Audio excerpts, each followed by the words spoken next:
샬롬 샬롬 샬롬 샬롬. 하나님 사랑합니다. 여러분 주 안에서 사랑합니다.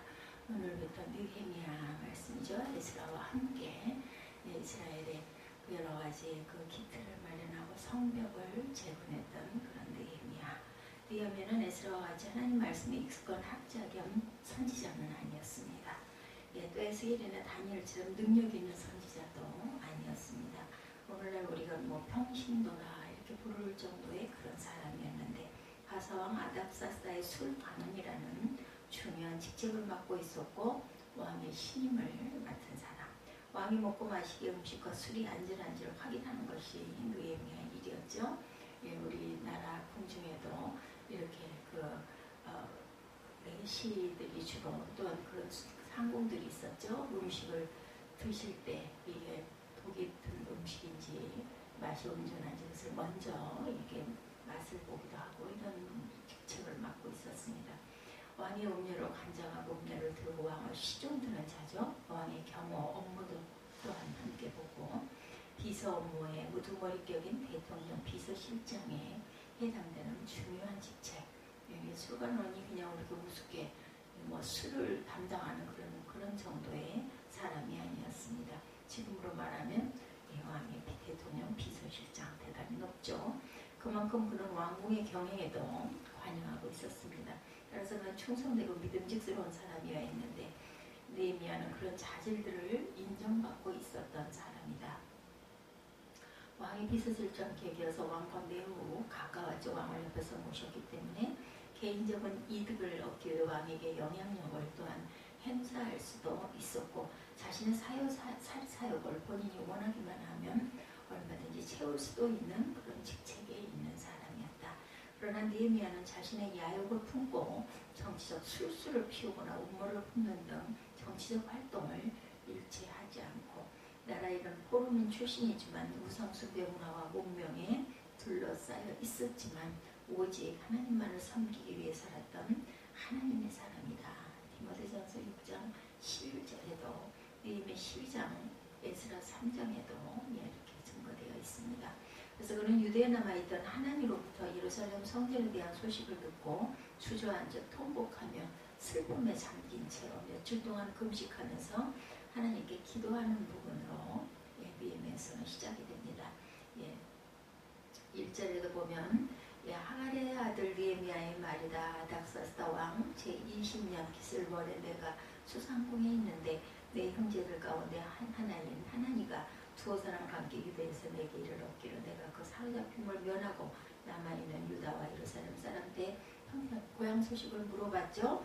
물으니 그들이 내게 이르되 사로잡힘을 면하고 남아있는 자들이 그 지방 거기에서 큰 환난을 당하고 능욕을 받고 예루살렘 성은 허물어지고 성문들은 불탔다 하는지라.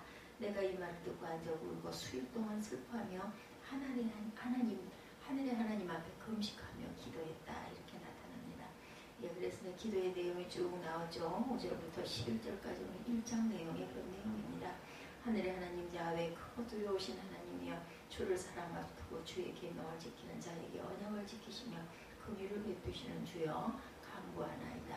이렇게 시작을 합니다. 이제 이 종이 밤낮 주 앞에서 주의 종 이스라엘 자손을 위하여 드리는 이 기도에 귀를 기울이고 살펴주옵소서. 우리 이스라엘 자손이 주를 거역하는 죄를 지은 것을 자복합니다. 먼저 회개하죠. 저와 저의 지방까지도 죄를 지었습니다. 우리가 주께 매우 큰 잘못을 저질렀습니다. 주의 성 모세를 지키시어 우리에게 내리신 계명과 율례와 규례를 우리가 지키지 않았습니다. 주의 종 모세를 지키시 하신 말씀을 기억하여 주옵소서. 우리가 죄를 지으면 주께서 우리를 여러 날에 흩어버리시겠지만 우리가 주께로 돌아와 주의 계명을 지키고 실천하면 쫓겨난 우리가 하늘 끝에 가 있을지라도 주께서 거기서 우리를 한데 모아 주의 이름을 두려고 택한 곳으로 돌아가게 하겠다고 하신 그 말씀을 이제 기억하여 주옵소서. 이들은 주께서 크신 힘과 강한 팔로 건져내신 주의 종이며 주의 백성입니다. 주님 종의 간구를 들어주옵소서.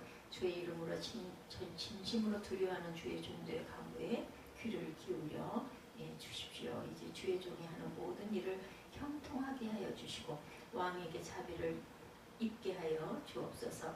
너나 할 것 없이 이스라엘 백성 모두가 다 하나님 앞에 지은 죄로 인하여 이렇게 나라 잃고 포로가 되어 예루살렘 성전은 황폐하게 되었다는 것을 깨닫고 통에 자복하고 있습니다. 이렇게 기도합니다.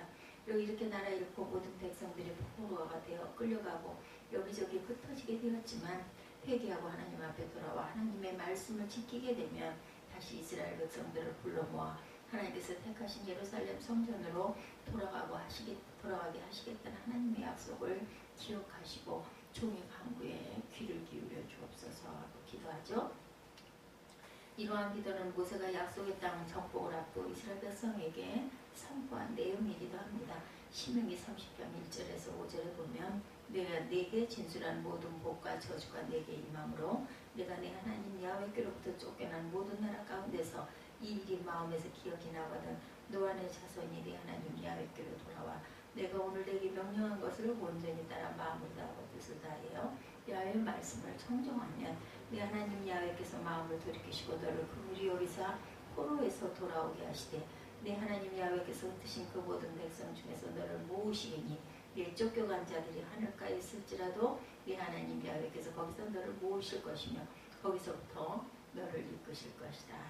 내 하나님 야훼께서 너를 내 조상으로 차지한 땅으로 돌아오게 하사 내가 다시 그것을 차지하게 하실 것이며 야훼께서 또 내게 선을 행하사 너를 내 조상들보다 더 번성하게 하실 것이며 이스라엘 백성들이 하나님께서 베푸신 큰 은혜를 잊고 우상 숭배하게 되는 열국 중에 흩으실 것이다. 다시 말해서 나라 잃고 백성들은 타국으로 포로가 되어 끌려가게 될 것이다 라는 그런 경고였죠. 그러나 뒤늦게 나와 자신들의 죄악을 깨닫고 회개하고 하나님 앞에 돌아오게 되면 다시 그 흩어진 곳에서 불러 모아 약속의 땅으로 돌아오게 하겠다 하신 그런 뜻의 기도였죠. 약속이었습니다. 느헤미야는 이러한 약속의 근거에 하나님 앞에 간곡하게 기도를 드립니다. 바로 이러한 느헤미야 하나님의 성전에 대한 소식을 듣고 통에 자복하며 성전 회복을 간구하는 느헤미야를 하나님께서 부르신 것이죠. 하나님은 비록 적국의 궁궐에서 얼마든지 안락하게 생을 누릴 수도 있었던 느헤미야였습니다. 성전 회복을 간구하는 느헤미야를 하나님께서 이렇게 부르셨고 느헤미야는 이러한 말씀에 간곡한 기도를 드리게 되죠. 그 일이 너무나 힘들고 위험한 일이지만 내가 감당하고자 하는 하나님께 간구한 느헤미야를 하나님께서는 그 마음을 아시고 나라 사랑을 아시고 하나님 사랑을 아시고 뽑아서 부르신 거죠. 하나님께서 느헤미야의 기도에 응답하셔서 예루살렘 성전을 회복하기 위해 느헤미야를 부르시고 그를 바사왕 아닥사스다의 술관원 즉 비서실장이 되게 하신 것도 하나님의 은혜죠. 느헤미야 1장 11절에 주여 구하오니 귀를 기울이사 종의 기도와 주의 이름을 경외하기를 기뻐하는 종들의 기도를 들으시고 오늘 종이 형통하여 이 사람들 앞에서 은혜를 잊게 하옵소서 하였나니 그때는 내가 왕의 술관원이 되었느니라 이렇게 고백합니다. 느헤미야는 비록 에스라 에스겔 그리고 다니엘 등과 같은 학식이나 능력을 갖추지 못했을지라도 예루살렘 성전 재건과 회복이라는 너무나 큰 사역을 맡게 되죠. 그리고 그 기적같이 52일 만에 모든 일들이 이루어집니다. 숱한 장애와 어려움 그리고 위험이 따랐지만 그 모든 것을 기도와 믿음으로 극복하고 이루어냅니다. 예수께서 달란트 비유 말씀에서 두 달란트 맡은 자는 2달란트를 남겼을 때 그 2달란트를 맡은 자에게 잘하였도다. 착하고 충성된 종아 내가 적은 일에 충성하였으니 내가 많은 것을 내게 맡기리니 내 주인의 즐거움에 참여해라 이렇게 말씀하시고 칭찬하시죠. 느헤미야는 작은 능력을 가지고 충성을 다해서 큰 일을 이루어내므로 칭찬을 받아 마땅한 그러한 인물이었습니다. 하나님이 우리에게 맡기신 일은 그것이 어떤 일이건 살림을 하는 일이건 아이를 키우는 일이건 기계를 작동하는 일이건 농정을 경영하는 일이건 비행기를 조종하는 일이건 전쟁으로 폐허가 된 도시를 재건하는 일이건 그 일의 규모가 크든 작든 모두가 다 하나님께는 중요합니다. 성도는 자신이 하고 있는 일들을 하나님께서 맡기신 달란트로 받아서 하나님의 뜻을 따라 충성을 다할 때 기적을 이루어낼 수가 있겠죠. 느헤미야는 무엇보다 성전에 대한 큰 관심을 가지고 삽니다. 그는 비록 포로인으로 이방 나라에서 괜찮은 집이 올라 얼마든지 편안하게 누리고 인생을 누리고 살 수 있었지만 하나님을 섬기는 유대인으로 하나님께서 함께 하셨던 예루살렘 성전이 황폐되었다는 소식을 듣고 마음에 큰 부담을 가지게 됩니다. 느헤미야는 그의 형제 하나니가 유다에 남아 고생하는 사람들을 방문하고 돌아가자 느헤미야는 그곳 상황이 어떤지를 묻고 오늘 보면 내용이죠. 1절에서 4절까지. 이때 느헤미야는 에레미야 선지자의 글을 읽고 있었어요. 에레미야 15장 5절에서 9절. 예루살렘아 너를 불쌍히 여길 자 누구며 너를 위해 울 자 누구며 돌이켜 내 평안을 물을 자 누구냐. 야훼께서 이르시되 내가 나를 버렸고 내게서 물러갔으므로 내게서 내 손을 펴서 너를 멸하노니 이는 내가 뜻을 돌이키기에 지쳤습니다. 이렇게 말씀하세요. 내가 그들을 그 땅의 여러 성문에서 키로 까불러 그 자식을 끊어서 내 백성을 멸하였나니 이는 그들이 자기들의 길에서 돌이키지 아니하였습니다. 그들의 과부가 내 앞에 바다 모래보다 더 많아졌느니라. 내가 대낮에 파멸시킬 자를 그들에게로 데려다가 그들과 청년들의 어미를 쳐서 놀람과 두려움을 그들에게 갑자기 닥치게 하였으며 일곱을 낳은 여인에게서 쇠약하여 기절하게 하며 아직도 대낮에 그의 해가 떨어져 그에게 수치와 근심을 당하게 하였느니라. 그 남은 자는 그들의 대적에 결합붙이리라. 야훼의 말씀입니다. 이런 내용이었습니다. 이 말씀은 이스라엘이 멸망당하기 직전에 에레미야 선지자를 통해 선포한 내용이죠. 이스라엘 백성들이 끝내 하나님 앞에 회개하고 돌아오지 않아 그 예언의 말씀대로 이스라엘이 파멸되고 남은 자들은 대적의 칼에 붙여진 현실을 전해 듣게 됩니다. 하나님의 보고 내용을 듣고 하나님께서 경고하신 그대로 성전은 허물어지고 성문은 불탔다는 말을 듣고 충격을 받게 됩니다. 느헤미야는 1장 3절에 그들이 내게 이르되 사로잡힘을 면하고 남아있는 자들이 그 지방 거기에서 큰 환난을 당하고 능욕을 받으며 예루살렘 성은 허물어지고 성문들은 불탔다 하는지라. 참으로 유대에 남아있는 하나님의 백성들이 큰 환난을 당하고 있었고 이방인들의 목전에서 모멸을 당하고 있다라는 그런 소식이죠. 그토록 사모하던 성전 예루살렘은 허물어지고 불탔다는 겁니다. 하나님의 영광이 임재하시던 거룩한 시온 성이 폐허가 되므로 하나님의 영광이 사라졌다는 소식의 충격과 슬픔에 빠지게 됩니다. 이 슬픈 소식에 느헤미야는 앉아서 울고 수일 동안 슬퍼합니다. 그는 왕궁에서 안락한 삶을 살고 있었지만 거룩한 성전이 허물어진 것과 동족이 환난을 당한 것을 자신의 일처럼 아파하고 슬퍼서 울고 있었던 거죠. 그건 조상들 그 사람들의 잘못이야. 포로민으로 태어난 나하고는 아무런 상관이 없어라고 말할 수 있었을 거예요. 그나마 다행이다. 천만 다행이다. 아이고 난 그나마 얼마나 감사하냐. 이러고도 말았을 수도 있는데 근데 그는 마음 아파하죠. 하나님께서 느헤미야의 마음에 큰 부담을 주신 겁니다. 그래서 그는 더욱 슬퍼하며 언약을 상기하며 하나님께 간구하기 이른 겁니다. 성전과 나라의 적은 너무나 엄청난 과업이죠. 어떻게 내가 그걸 할 수 있겠어? 나 하나로는 아무래도 안 돼. 이렇게 포기하지 않았어요. 기도합니다. 느헤미야가 하나님을 만나 예루살렘의 안부를 묻기 전에도 그는 이미 거룩한 성에 대해서 생각하고 기도하고 있던 것이었어요. 가사의 수성에서 편안하게 살고 있었지만 느헤미야는 마음에 시온의 대로가 있는 거룩한 사랑 가운데 하나였습니다. 전도자 무디의 해석대로 느헤미야의 머리 뇌에는 성전과 예루살렘이라는 도장이 찍혀 있었던 거죠. 그리고 느헤미야의 마음속을 꿰뚫어 볼 수 있다면 그의 가슴에도 성전 예루살렘이라는 글자가 새겨져 있었다는 것을 우리가 볼 수 있었을 것이죠. 느헤미야는 비록 땅 위에서 안락하게 살 수 있었지만 위의 것을 생각하고 땅의 것을 생각하지 말라고 한 신약 성경의 훈계를 구약 성경 속에서도 실천하고 있는 본복이었습니다. 그는 이스라엘이 처한 공격 때문에 교회에 대한 큰 근심이 있는 것과 마음에 그치지 않는 고통이 있는 그러한 바울 사도의 동료 가운데 하나라고도 할 수 있겠죠. 물론 구약과 신약의 그 굉장한 그 세월의 격차가 있지만 같은 마음을 품고 있었다. 저와 여러분은 마음의 부담을 느끼고 하나님의 일을 하고 계신지 생각해 보시기 바랍니다. 어떤 일을 하든 자녀를 기르는 일이든 자녀를 믿음 가운데 교훈하고 교회를 데리고 다니면서 믿음을 심는 일이든 그것도 대단한 일입니다. 아니면은 내가 어떤 기업을 운영하면서 하나님의 일을, 하나님의 영광을 나타내든 그 모든 일들이 귀한 일들이죠. 어떤 일을 하든 하나님께 순종하고 마음의 부담이 복으로 바뀌어지는 볼 수가 있는 저와 여러분들, 하나님의 귀한 그 은혜를 깨닫고 내가 왜 지어졌는지, 내가 왜 살고 있는지를 깨닫는 저와 여러분이 되셔야겠습니다. 시온의 대로, 복 있는 삶, 시온의 대로에서 복 있는 삶이 되어야 되겠죠. 예면에 앉아서 통각한 것으로 그치지 않고 무릎을 꿇고 하나님께 기도합니다.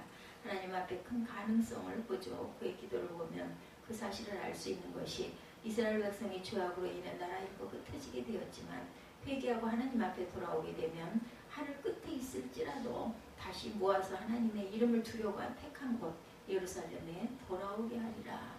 느헤미야 1장 9절이죠. 오늘 보면 하나님의 약속을 다시 되새깁니다.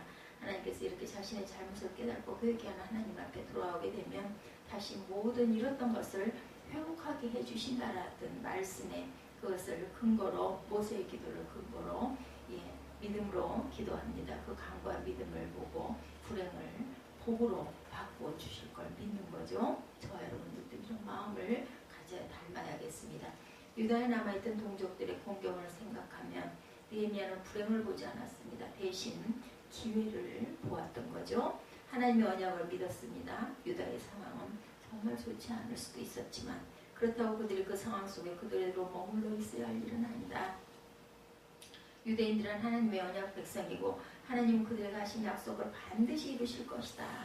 신명기 30장 1절에서 5절 보면 내가 네게 진술한 모든 복과 저주가 네게 임함으로 내가 네 하나님 야훼로부터 쫓겨난 모든 나라 가운데 이 일이 마음에서 기억이 나거든 너와 내 자손이 네 하나님 야훼께로 돌아와 내가 오늘 내게 명령한 것을 온전히 따라 마음을 다하고 뜻을 다하고 야훼의 말씀을 청종하면 네 하나님 야훼께서 마음을 돌이키시고 너를 긍휼히 여기사 포로에서 돌아오게 하시되 네 하나님 야훼께서 흩으신 그 모든 백성 중에서 너를 모으시리니 내 쫓겨간 자들이 하늘가에 있을지라도 내 하나님 야훼께서 거기서 너를 모으실 것이며 거기서부터 너를 이끄실 것이라. 내 하나님 야훼께서 너를 내 조상들이 차지한 땅으로 돌아오게 하사 내가 다시 그것을 차지하게 하실 것이며 야훼께서 또 내게 선을 행하사 너를 내 조상들보다 더 번성하게 하실 것이며 지난날 하나님께서 가나안을 약속하시고 그 땅을 주시며 그 땅의 모든 축복을 누리게 하셨던 것처럼 하나님께 돌아오면 다시 그 모든 잃었던 축복을 회복하게 하여 누리게 하실 것을 믿고 간구하죠. 느헤미야는 그래서 과거 이스라엘 백성이 누렸던 축복을 이렇게 회상하며 간구합니다. 느헤미야 9장 23절에 주께서 그들의 자손을 하늘의 별같이 많게 하시고 전에 그들의 열조에게 돌아가서 차지하라고 말씀하신 땅으로 인도하여 이르게 하셨으므로 그 자손이 들어가 땅을 차지하되 주께서 그 땅 가나안 주민들이 그들 앞에 복종하게 하실 때에 가나안 사람들과 그들의 왕과 본토 여러 족속들을 그들의 손에 넘겨 임의로 행하게 하시며 그들의 견고한 성읍들과 기름진 땅을 점령하고 모든 아름다운 물건이 가득한 집과 판 우물과 포도원과 감람원과 허당 과목을 차지하여 배불리 먹고 살찌고 주의 큰 복을 즐겼사오니 느헤미야는 하나님의 언약의 말씀에 대한 확고한 믿음을 가지고 이스라엘의 회복을 위해 간구하는 진정한 마음과 기도의 사람이었습니다. 주어진 상황과 처지를 보면 이스라엘 회복이 불가능해 보였지만 나는 정말 다행히 파사에서 이렇게 잘 지내고 있지만 느헤미야는 자신은 약하고 작은 능력일지라도 하나님께서 하시고자 하면 안 될 것이 없다. 이렇게 믿음을 가지고 근거를 가지고 모세의 그 기도를 가지고 열심히 기도합니다. 모세와 여호수아와 다윗과 바울과 그런 사도들처럼 하나님을 믿고 세상을 변화시킨 믿음의 영웅들과 같은 믿음을 우리가 갖게 되는 것, 말씀을 가까이 해야 되겠죠. 능히 돕기도 하시고 폐하게 하시는 하나님, 역대하 25장 8절 말씀입니다. 무릎을 꿇는 저와 여러분이 되셔서 문제와 장애를 극복하시고 축복으로 변화된 저와 여러분의 삶이 되기를 주님의 이름으로 축복합니다. 느헤미야는 기도의 대상이신 하나님을 하늘의 하나님 야훼 크고 두려우신 하나님이여 주를 사랑하고 주의 계명을 지키는 자에게 언약을 지키시며 긍휼을 베푸시는 주여 이렇게 기도합니다. 느헤미야 9장 32절에 우리 하나님이여 광대하시고 능하시고 두려우시며 언약과 인자하심을 지키시는 하나님이여 라고 부르고 있습니다. 내가 믿고 있는 하나님이 어떠하신 분인가를 확실히 알고 기도하는 것이 중요하죠. 느헤미야는 참으로 전지전능하신 하나님께 대한 견고한 믿음을 가지고 기도한 것을 보여줍니다. 느헤미야서에서는 그의 기도가 12차례 기록되어 있습니다. 그 기도에는 통해 자복하는 기도와 하나님의 크신 긍휼을 베푸셔서 구원하시는 하나님으로 큰 복을 베푸셔서 그 복을 누리게 하시는 하나님으로 묘사하는 기도 등이 포함되어 있습니다. 온전히 모두 다 느헤미야서는 길지 않은 그러한 내용인데 기도가 12차례나 기록되어 있다는 것은 전장이 거의 기도라는 이야기입니다. 기도의 중요성을 말해주듯 에스라 9장과 느헤미야 9장과 다니엘 9장은 모두 죄를 자백하고 하나님의 백성을 구원하시는 하나님의 자비를 구하는 기도로 이루어져 있다. 오늘날에도 본받아야 할 기도로 충분한 가치가 있는 기도들입니다. 느헤미야는 무엇보다 하나님의 긍휼을 받을 수 있기 위해 먼저 통해 자복하는 기도, 회개의 기도를 먼저 하죠. 그는 자신의 죄와 자기 집안 그리고 자기 백성들의 죄를 자백하고 하나님을 긍휼하심을 간구합니다. 모든 기도에 가장 먼저 선행되어야 할 것은 회개입니다. 회개가 없이는 하나님의 긍휼하심을 받을 수가 없죠. 느헤미야는 먼저 회개 기도를 드리고 다음으로 하나님께서 이스라엘과 맺으신 언약을 상기시켜드리고 간구합니다. 그는 자신의 하나님의 도우심을 구하기 위해 기도하는 유일한 사람이 아니라는 사실도 또한 알고 있었죠. 그래서 1장 11절에 보면 주여 보아오니 귀를 기울이사 종의 기도와 주의 이름을 경외하기를 기뻐하는 종들의 기도를 들으시고 오늘 종이 형통하여 이 사람들 앞에서 은혜를 입게 하옵소서 하였나니 그때 내가 왕의 술관원이 되었다. 이렇게도 증거하죠. 느헤미야 이 같은 기도에 하나님께서 은혜를 베푸셔서 그를 왕의 비서실장이라는 아주 중요한 관원이 되게 합니다. 그분 느헤미야가 술관원이 되는 넉 달째 되던 해에 왕이 단지를 베풀게 되었을 때 술관원이었던 느헤미야가 왕 앞에 나아갈 수 있는 절호의 기회가 찾아옵니다. 이러한 기회가 저절로 된 것이 아니라 느헤미야가 예루살렘 성전에 대한 소식을 듣고 그토록 가슴 아파하고 왕에게 성전 재건을 요청할 수 있는 적절한 기회를 찾으면서 계속해서 기도하는 가운데 주어진 하나님의 섭리였다라는 것. 왕이 베푼 잔치자리에서 술관원은 마땅히 그 잔치의 흥을 최고조로 돋구어야 할 직책인데도 연회장에서 슬픈 얼굴을 하고 다니며 왕의 시종을 듭니다. 이를 목격하게 된 왕이 느헤미야에게 묻죠. 내가 병이 없거나 어찌하여 얼굴에 수심이 있느냐. 이는 필연 내 마음에 근심이 있음이로다. 이에 느헤미야가 두려운 마음으로 말하죠. 왕은 만세수를 하옵소서. 내 조상들의 묘실이 있는 성읍이 이제까지 황폐하고 성문이 불탔사오니 내가 어찌 얼굴에 수심이 없소리까. 이 같은 느헤미야의 대답에 왕이 그러면 내가 무엇을 원하느냐 이렇게 묻습니다. 사실 느헤미야가 왕에게 예루살렘 재건을 요청하고자 할 때 두려워했던 것은 과거 아닥사스다 왕 즉위 초기에 왕이 예루살렘 성전 재건을 중단하도록 명령했었기 때문에 느헤미야가 성벽 재건의 일로 예루살렘에 가겠노라고 아닥사스다 왕에게 요구하는 일은 아닥사스다가 그가 내렸던 이전의 명령을 번복하라고 하는 거나 다를 바가 없고 왕의 자존심을 건드리는 문제라는 대단한 위험에 부담을 안는 그런 내용입니다. 그러나 왕이 그러면 내가 무엇을 원하느냐고 물었을 때 그는 그 자리에서 하나님께 묵도하고 성전 재건을 요청합니다.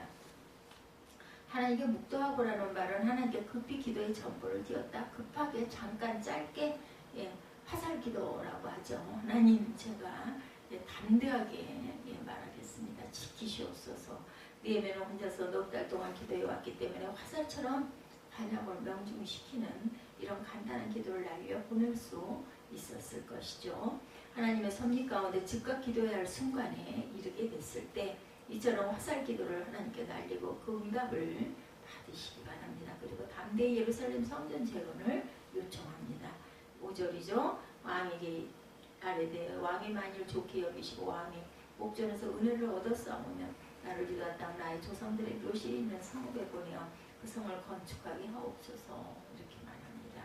왕은 6절에 내가 몇 날에 다녀올 길이며 어느 때에 돌아오겠느냐 흔쾌하게 느헤미야 성전 재건을 허락합니다. 느헤미야서에 앞서 6장 11절에 주여 간구하오니 귀를 기울이사 종의 기도와 주의 이름을 경외하기를 기뻐하는 종들의 기도를 들으시고 오늘 종이 형통하여 이 사람들 앞에서 은혜를 있게 하소서라고 기도한 바가 있는데 그 기도가 응답이 되죠. 느헤미야는 이렇게 기도하고 기도가 응답되어 마침내 예루살렘 성전 재건을 허락받고 예루살렘으로 사전 답사를 떠납니다. 예. 그러나 느헤미야가 이렇게 하나님의 선한 손에 도우셔서 하나님 뜻을 이루고자 할 때 극복해야 할 문제와 장애가 기다리고 있죠. 예. 느헤미야 2장 18절에서 20절의 내용을 보면 그들에게 하나님의 선한 손이 나를 도우신 일과 왕인에게 이런 말씀을 전하였더니 그들의 말이 일어나 건축하자 하고 모두 힘을 내어 이 선한 일을 하려 하네. 호론 사람 산발락과 종이었던 암몬 사람 도비아와 아라비아 사람 게셈이 이 말을 듣고 우리를 업신여기고 우리를 비웃어 이르되 너희가 하는 일이 무엇이냐 너희가 왕을 배반하고자 하느냐 하기로 내가 그들에게 대답하여 이르되 하늘의 하나님이 우리를 형통하게 하시리니 그의 종들인 우리가 일어나 건축하려니와 오직 너희에게는 예루살렘에서 아무 기업도 없고 권리도 없고 기억되는 바도 없다 하였느니라. 호름 사람 산발락과 종이었던 암몬 사람 도비아와 아라비아 사람 게셈이 예루살렘 성전 재건은 왕을 배척하는 것이다 하고 비난하고 났습니다. 그러나 느헤미야는 나서서 그들에게 대답하죠. 하늘의 하나님이 우리를 위하여 일을 꼭 이루어 주실 것이요 성벽을 다시 쌓는 일은 그분의 종인 우리가 해야 할 일이요 예루살렘에서는 당신들이 차지할 몫이 없어 주장할 권리도 기억할 만한 전통도 없어 이렇게 담대하게 말하죠. 느헤미야 2장 20절에 그리고 성전 재건 공사를 계속합니다. 느헤미야가 확고부동한 믿음으로 공사를 계속하자 산발락 일당이 이제 적대자들로 대정 재건 공사를 격렬하게 비난하며 본격적으로 방해를 시작합니다. 느헤미야 4장에 증거되어 있습니다. 이 느헤미야는 공사를 방해하는 세력에 대응하기 위해서 한 손에는 무기를 잡아서 방패를 삼고 다른 한 손에는 연장을 잡고 일하도록 지시하여 공사를 동틀 때부터 별이 나기까지 중단 없이 계속하죠. 느헤미야 4장 16절에서 23절에 그때로부터 내 수하 사람들이 절반은 일하고 절반은 갑옷을 입고 창과 방패와 활을 가졌고 민장한 유다 온 족속의 뒤에 있었으며 성을 건축하는 자와 짐을 나르는 자는 다 각각 한 손으로 일을 하며 한 손에는 병기를 잡았는데 건축하는 자는 각각 허리에 칼을 차고 건축하며 나팔 부는 자는 내 곁에 섰었느니라. 이렇게 준비하고 무기까지 지니고 일을 합니다. 내가 귀족들과 민장들과 남은 백성에게 이르기를 이 공사는 크고 넓음으로 우리가 성에서 떨어져 거리가 먼저 너희는 어디서든지 나팔 소리를 듣거든 그리로 모여서 우리에게로 나오라. 우리 하나님이 우리를 위하여 싸우시리라 하였느니라. 하나님이 싸우시더라도 사람들이 해야 할 일은 하는 거죠. 방어할 것도 하고 또한 싸울 때는 싸워야 합니다. 우리가 이같이 공사하는데 무리의 절반은 동틀 때보다 별이 나기까지 창을 잡았으며 그때 내가 또 백성에게 말하기를 사람마다 그 종자와 함께 예루살렘 안에서 잘지니 밤에는 우리를 파수하겠고 낮에는 일하리라 하거나 나나 내 형제들이 나 종자들이나 나를 따라 파수하는 사람들이나 우리가 다 우리의 옷을 벗지 아니하였으며 물을 기르러 갈 때에도 각각 병기를 잡았다. 물 기르러 갈 때도 병기를 들고 갑니다. 이렇게 밤낮으로 쉬지 아니하고 기도하는 가운데 한 손에 무기를 다른 한 손에는 일을 하며 성전 재건을 방해하려는 세력들을 물리치죠. 그런데 외부의 대적의 세력을 물리치고 나서 이번에는 외부에서 성전 재건 공사를 어렵게 하는 일이 등장합니다. 가나안 백성들이 부르짖죠. 느헤미야 5장 1절에서 5절에 그때의 백성들이 그들의 아내와 함께 크게 부르짖어 그들의 형제인 유다 사람들을 원망하는데 어떤 사람은 말하기를 우리와 우리 자녀가 많으니 양식을 얻어먹고 살아야겠다 하고 어떤 사람은 말하기를 우리가 밭과 포도원과 집이라도 저당 잡히고 이 흉년에 곡식을 얻자 하고 어떤 사람들은 말하기를 우리는 밭과 포도원으로 돈을 빚내어 왕에게 세금을 바쳤도다. 우리 육체도 우리 형제의 육체와 같고 우리 자녀도 그들의 자녀와 같거늘 이제 우리 자녀를 종으로 판다. 이렇게 원망을 합니다. 우리 딸 중에 벌써 종된 자가 있고 우리의 밭과 포도원이 이미 남의 것이 되었으니 우리의 아무런 힘도 없도다 하더라. 52일 동안이나 계속되는 공사에 심혈을 기울이는 동안 경제적인 위기에 부딪히죠. 가난해서 토지가 없는 사람들은 식량난을 겪게 되었고 토지 소유자들은 식량을 위해 토지를 저당을 잡혀야 했습니다. 그리고 토지 소유자들 중 일부는 페르시아에 갇힐 조선을 내기 위해 부유한 유대민들로부터 높은 이율의 빚을 얻어 써야 했습니다. 느헤미야는 이러한 경제적 위기에 근본적으로 성전 재건공사 때문에 빚진 것이 아니라 부유층과 지도자들에게 문제가 있다는 사실을 알고 크게 노합니다. 하나님을 경외하는 믿음의 사람이 없음을 책망하며 잘못된 것들을 바로잡도록 하죠.